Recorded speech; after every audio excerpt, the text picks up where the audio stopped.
Dans Apocalypse 19,14, il est dit que le témoignage de Jésus est l'esprit de la prophétie. Qu'est-ce que cela signifie? Cela veut dire simplement que tout au long de la Bible, du commencement à la fin, il y a eu des éléments annonciateurs, dans un certain sens des éléments de prédiction. Quelque chose qui allait au-delà des mots réellement dits alors. Dans tout cela, il y avait une indication plus lointaine. C'était peut-être un épisode historique, quelque chose d'assez localisé et d'immédiat par lui-même, en ce qui concerne les lieux et les personnes. Mais dans aucune partie de la Bible, nous ne voyons que le local et le présent soient seulement en vue. Il y a quelque chose de plus, il y a une incidence, il y a un but plus lointain. Et si vous pouvez voir vers où toutes ces indications portent, vous verriez que c'est vers Jésus. Il est impliqué en tout et partout. Quand nous parlons de prophétie, nous ne parlons pas à considérer uniquement qu'il s'agit de certaines périodes et de certains hommes de l'Ancien Testament. Il est vrai que nous avons été et que nous sommes souvent encore très préoccupés par les prophéties de l'Ancien Testament. Mais nous devons aller au-delà de cela. Moïse était appelé prophète, et Samuel était aussi un prophète. Deutéronome 18,15, 1 Samuel 3,20. Et même David dans le Nouveau Testament est appelé prophète, Acte 2,30. L'esprit de la prophétie englobe plus qu'une certaine classe d'hommes que nous appelons prophètes. L'esprit de prophétie se rencontre déjà dans la vie d'Enoch, et bien avant cela dans Genèse 3,15 concernant la semence de la femme. C'est cela l'esprit de la prophétie. Souvenons-nous donc que la prophétie c'est quelque chose qui va bien au-delà du temporel et qu'elle tend vers le Seigneur Jésus. Ainsi, nous serons capables de voir quelque chose de la pensée divine comme étant bien plus que les déclarations verbales. Alors les apôtres réunis lui demandèrent, Seigneur, est-ce en ce temps que tu rétabliras le royaume d'Israël? Acte 1,6.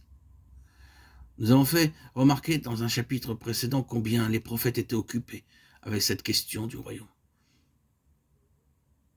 Les disciples du Seigneur Jésus avaient une conception du royaume qui procédait des prophètes. C'est pourquoi leur question est fondée sur une certaine conception mentale de l'enseignement des prophètes. Ils avaient déduit certaines choses de ce que les prophètes disaient.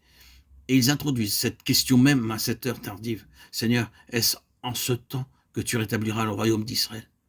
Il leur répondit, ce n'est pas à vous de connaître les temps ou les moments que le Père a fixés de sa propre autorité, mais vous recevrez une puissance. Le Saint-Esprit survenant sur vous, et vous serez mes témoins à Jérusalem, dans toute la Judée, dans la Samarie, et jusqu'aux extrémités de la terre. Après avoir dit cela, il fut élevé pendant qu'il le regardait. A-t-il instauré le royaume quand il est monté sur son trône? Non. Et une nuée le déroba à leurs yeux. Je me souviens, entre parenthèses, lorsque je lisais secrètement, alors que j'étais dans mon judaïsme le plus fermé, dès l'âge de mes 20 ans, et je lisais secrètement la Bible, le Nouveau Testament, et lorsque on me parlait je lisais ce mot de vous recevrez une puissance, le Saint-Esprit survenant sur vous, Acte 1, 6, 9, j'étais loin de me douter ce qu'était le Saint-Esprit, de la puissance active qu'elle a en chacun de nous. Moi-même, juif de par ma naissance, je témoigne que ce Saint-Esprit est venu sur moi, il y a maintenant 5 ans, après mon baptême par immersion au lac de Mavine, et que c'est une puissance régénératrice merveilleuse. Aujourd'hui, en 2026, jeudi 29 janvier 2026, il est toujours là, à mon réveil, à mon coucher, dans mon quotidien, lors de mes achats, dans tous mes déplacements. L'Esprit Saint est là, m'indiquant ce qui est bon, ce qui n'est pas bon. C'est une personne puissante, vivante, selon ce qui est écrit et ce que l'on connaît de l'Esprit Saint, l'Esprit de Dieu, l'Esprit de Jésus. C'est une force, une puissance qui, pour ma part, contribue merveilleusement à fortifier ma foi et à édifier l'homme que je suis. Cet Esprit Saint qui m'a guéri, soulagé de mes 34 ans de bipolarité, de mes hospitalisations, de mes médicaments. D'ailleurs, pour preuve, depuis mon baptême, il y a maintenant près de 6 ans, le 26 septembre 2019, eh bien, il faut être honnête,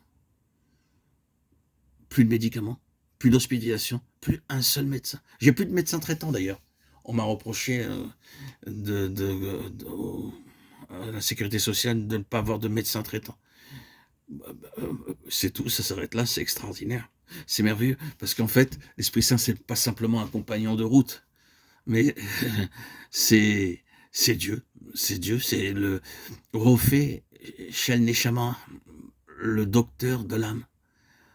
Il m'a guéri, il a guéri mon âme, c'est absolument vrai. Je suis si heureux, si frais, si énergique. Dans mon visage, dans mon aspect, on voit un homme vieux, âgé, il est vrai, je suis âgé.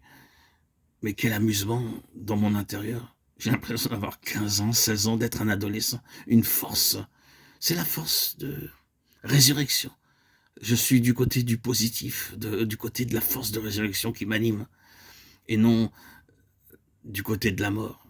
Par mon baptême, j'ai été enseveli, mort en Christ et ressuscité. Et je suis plus du côté, si on peut dire, peut-être c'est dû à mes antécédents bipolaires qui me donnaient un état euphorique. Le vieil homme est toujours là, quoi qu'il arrive. Mais il y a un ascendant exceptionnel que l'Esprit Saint me donne au point de vue de ma jeunesse, de la fraîcheur, de la puissance de vie qui m'est offerte. Je ne sais pas si tout le monde, j'ai pas eu l'occasion de parler vivement avec d'autres personnes dans mon milieu, de mon église, sur ce que leur apporte l'Esprit Saint. Pour ma part, c'est une joie ineffable, merveilleuse. C'est une fraîcheur et une excitation, tel un ressort, tel... À mon époque, il y avait un dessin animé qu'on aimait bien voir. J'ai oublié comment il s'appelait. Il y avait les dessins animés Barbapapa, Casimir, le film, l'émission Casimir qu'on regardait. Et ça y est, Zébulon, le ressort Zébulon. Ça, c'était, je sais pas si dans votre époque vous avez connu ça. Le Zébulon, je suis comme un ressort, Zébulon, je bouge dans tous les sens. C'est merveilleux. C'est une excitation permanente qui ne vient que de cette chose, de cette merveilleuse chose qui est le Saint-Esprit, qui m'éveille, qui me donne une vivacité, un dynamisme. Je suis comme sur des ressorts. Je témoigne de la force de cet Esprit Saint qui agit en moi, de cette dynamique. Maintenant, je me contente avec vous d'exprimer la Bible, de donner les commentaires, mais je ne peux pas vous transmettre cette joie intérieure qui est merveilleuse. J'aurais tellement aimé, dans tous mes audios, j'ai eu plus de 106 000 audios publiés depuis le 21 juillet 2021. Eh oui, ça fait du 106 000 € dans mon ancienne chaîne, Jésus, Yeshua Melech Mashiach. Et dans ma nouvelle chaîne, j'approche des 28 000 vidéos de publication, audio. C'est merveilleux. Bon, cher Yannou qui merci mon Dieu de m'avoir permis de vivre ces moments. Ils sont si merveilleux. C'est si bon d'être dans ta présence, de vivre en la présence de Christ, dans la plénitude de Christ. C'est si merveilleux, si réel, si beau, si vrai. On ne pourrait pas enseigner cela à un juif, ou à un autre d'ailleurs, car ils sont aveugles. On ne va pas dire à un aveugle comme Jésus d'ouvrir les yeux.